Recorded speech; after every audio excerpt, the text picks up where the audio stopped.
ಮೊದಲನೇದಾಗಿ ತಮ್ಮೆಲ್ಲರ ಕ್ಷಮೆಯನ್ನು ಕೇಳ್ತೇನೆ. ನಾನು 6:30ಗೆ ಬರ್ತೇನೆ ಅಂತ ಹೇಳಿ ಸಮಯ ಕೊಟ್ಟಿದ್ದೆ. ಕಿರಣ್ ಹೇಳಿದಾಗೆ ನಮಗೆ ರಾಜ್ಯಕ್ಕೆ ದೇಶಕ್ಕೆ ಒಂದು ಅತಿ ದೊಡ್ಡ ಕಾರ್ಯಕ್ರಮ ಗ್ಲೋಬಲ್ ಇನ್ವೆಸ್ಟರ್ಸ್ ಮೀಟ್. ರಾಜ್ಯಕ್ಕೆ ಸುಮಾರು 10 ಲಕ್ಷ ಕೋಟಿ ರೂಪಾಯಿ ಇನ್ವೆಸ್ಟ್ಮೆಂಟ್ ಬರ್ತಕ್ಕಂಥ ಈ ಕಾರ್ಯಕ್ರಮದಲ್ಲಿ ನಾವೆಲ್ಲರೂ ಭಾಗವಹಿಸಲೇಬೇಕು. ಹಾಗಾಗಿ ಸ್ವಲ್ಪ ತಡ ಆಯಿತು, ಇನ್ನೂ ನಡೀತಾ ಇದೆ. ಮುಖ್ಯಮಂತ್ರಿಗಳ ಭಾಷಣ ಮುಗಿದ ತಕ್ಷಣ ಓಡಿದೆ ನಾನು ಅಲ್ಲಿಂದ. ಇನ್ನೂ ನಡೀತಾ ಇದೆ. ಭಾಳ ದೊಡ್ಡ ದೊಡ್ಡ ಇಂಡಸ್ಟ್ರಿಯಲಿಸ್ಟ್ ಎಲ್ಲ ಬಂದಿದ್ದಾರೆ, ಅವರೆಲ್ಲ ಮಾತಾಡ್ತಾ ಇದ್ದರು. ನಾನು ಮೆಲ್ಲಿಗೆ ಜಸ್ಟ್ ಸ್ಲಿಪ್ಡ್ ಔಟ್. ಸೊ ಅದರಿಂದ ಕ್ಷಮಿಸಿದ್ದೀರಿ ಅಂತ ಭಾವಿಸ್ಕೊಳ್ತೇನೆ. ನನಗೆ ಕರ್ಮ ಬ್ರದರ್ಸ್ ನನಗೆ ಯಾವಾಗಲೂ ಜ್ಞಾಪಕ ಇದ್ದಂಗಿದೆ, ಮುಹೂರ್ತಕ್ಕೆ ಬಂದಿದ್ದು. ಸುಮ್ಮನೆ ಇರೋ ಸ್ವಲ್ಪ. ಆದರೆ ಅಂತೂ ಕೊನೆಗೂ ಒಂದು ಸಾಧನೆಯನ್ನು ಮಾಡಿದ್ದಾರೆ. ನಾನು ವಿಶೇಷವಾಗಿ ಅವರಿಗೆ ನನ್ನ ಮಂಜುಗೆ ಮತ್ತು ಕಿರಣ್ಗೆ, ರಾಜುಗೆ ಮತ್ತು ನಮ್ಮ ಹೀರೋಯಿನ್ ಮೃದುಲತಾಗೆ ಅಭಿನಂದನೆಯನ್ನು ಮೊದಲನೇದಾಗಿ ಸಲ್ಲಿಸ್ತೇನೆ. ಮತ್ತು ಈ ಕಾರ್ಯಕ್ರಮದಲ್ಲಿ ಜೈ ಜಗದೀಶ್ ಅವರು ಮತ್ತು ರೆಡ್ಡಿಯವರು, ಅರ್ಜುನ್ ಜನ್ಯ ಅವರು ಮತ್ತು ತಪಸ್ವಿನಿಯವರು ಅವರೆಲ್ಲ ಭಾಗವಹಿಸಿದ್ದಾರೆ. ನಿಜಕ್ಕೂ ಭಾಳ ಚೆನ್ನಾಗೇ ಬಂದಿದೆ. ಏಕೆಂದರೆ ಕ್ರಿಟಿಸಿಸಮ್ ಮಾಡ್ಬೋದು, ಆದರೆ ಪಾಸಿಟಿವ್ ಕ್ರಿಟಿಸಿಸಮ್ ಚೆನ್ನಾಗಿ ಬಂದಿದೆ. ಸಾಂಗು ಚೆನ್ನಾಗಿ ಬಂದಿದೆ. ಯಶಸ್ಸಾಗುತ್ತೆ ಅಂತ ಹೇಳಿ ನನಗೆ ಅನಿಸುತ್ತೆ. ಹಾಗಾಗಿ ಯಶಸ್ಸಾಗಲಿ ಅಂಥೇಳಿ ನಾನು ಕೂಡ ಹಾರೈಸ್ತೇನೆ. ಸಿನಿಮಾ ಇಂಡಸ್ಟ್ರಿ ಭಾಳ ಕಠಿಣವಾದ ಇಂಡಸ್ಟ್ರಿ. ನಾನು ಅವರಿಬ್ಬರಿಗೂ ಬೈತಾ ಇದ್ದೆ, ಯಾಕರೋ ನೀವು ಇದಕ್ಕೆಲ್ಲ ಹೋಗಿದ್ದೀರಾ, ಸುಮ್ಮನೆ ಇರೋಕ್ಕಾಗಲ್ವ ಅಂತ. ಹುಡುಗರು ಗೊತ್ತಿಲ್ಲ, ಸ್ವಲ್ಪ ಅವ್ರಿಗೂ ಎಲ್ಲೋ ಒಂದು ಕಡೆ ಆಸಕ್ತಿ ಬಂತು ಅಂತ ಹೇಳಿ ಮಾಡಿದ್ದಾರೆ. ಭಾಳ ಶ್ರಮ ಬಿದ್ದು ಮಾಡಿದ್ದಾರೆ. I must tell you, they taken lot of trouble. ಚೆನ್ನಾಗಿ ಬಂದಿದೆ. ಸಕ್ಸಸ್ ಆಗುತ್ತೆ ಅಂಥೇಳಿ ನಾನು ಆಶಿಸ್ತೇನೆ ಮತ್ತು ಸಕ್ಸಸ್ ಆಗುತ್ತೆ ಕೂಡ.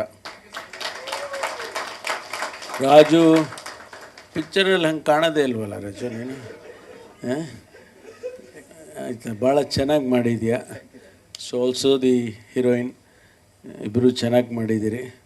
ಭವಿಷ್ಯದಲ್ಲಿ ನಿಮಗೆ ಒಳ್ಳೆಯದಾಗಲಿ, ಇನ್ನೂ ಹೆಚ್ಚೆಚ್ಚು ಪಿಕ್ಚರ್ಗಳನ್ನು ಮಾಡೋದಂತೆ ಆಗಲಿ ಅಂಥೇಳಿ ನಾವೆಲ್ಲ ಬಯಸ್ತೇವೆ. ಸಮಾಜದಲ್ಲಿ ನಾವೆಲ್ಲ ಏನು ಬಯಸ್ತೇವೆ ಸಿನಿಮಾಯಿಂದ ಅಂತ ಹೇಳಿದರೆ, ಮೊನ್ನೆ ತಾನೇ ಎಲ್ಲೋ ಒಂದು ಕಡೆ ಅದ್ರ ಬಗ್ಗೆ ಚರ್ಚೆ ಮಾಡ್ತಾಯಿದ್ದು.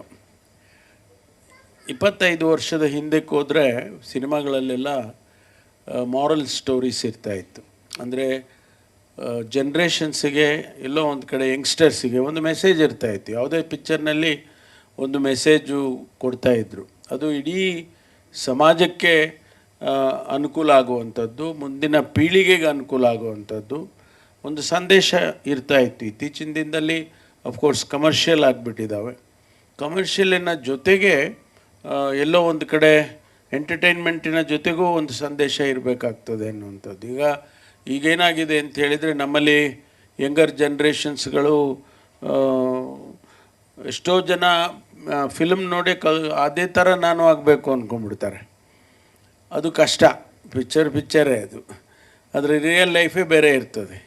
ಮೊನ್ನೆ ಯಾವುದೋ ಒಂದು ಫಿಲಮ್ದು ಇದು ಬರ್ತಾಯಿತ್ತು ಇದರಲ್ಲಿ, ನಮ್ಮ ಸೋಷಿಯಲ್ ಮೀಡಿಯಾದಲ್ಲಿ. ಅವರು ಡ್ರಗ್ಸ್ ಬಗ್ಗೆ ಮಾಡಿದ್ದಾರೆ.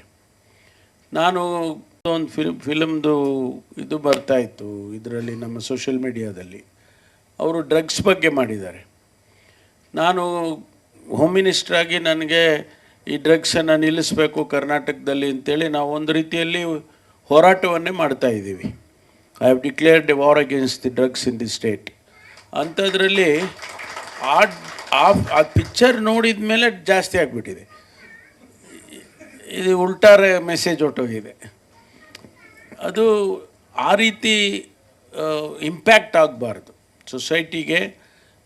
ಜನ್ರೇಷನ್ಸಿಗೆ ಇಂಪ್ಯಾಕ್ಟ್ ಆ ರೀತಿ ಆಗಬಾರ್ದು. ಅಂತಹ ಪಿಕ್ಚರ್ಗಳನ್ನು ಮಾಡಬೇಕಾಗ್ತದೆ, ಇಂಪ್ಯಾಕ್ಟ್ ಆಗೋದು ಸೊಸೈಟಿಯಲ್ಲಿ ಆ ರೀತಿ ಅಂತೇಳಿ.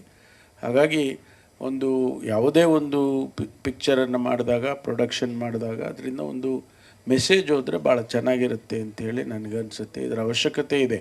Because picture media very strong media ಇದು. ಅದಕ್ಕೆ ಅದು ಆಗಬೇಕು ಅನ್ನೋದು ನಮ್ಮೆಲ್ಲರ ಅಭಿಲಾಷೆ. ಅದರಿಂದ ಒಳ್ಳೆಯದಾಗಲಿ. Wish you all the best and more productions fast. Okay, thank you.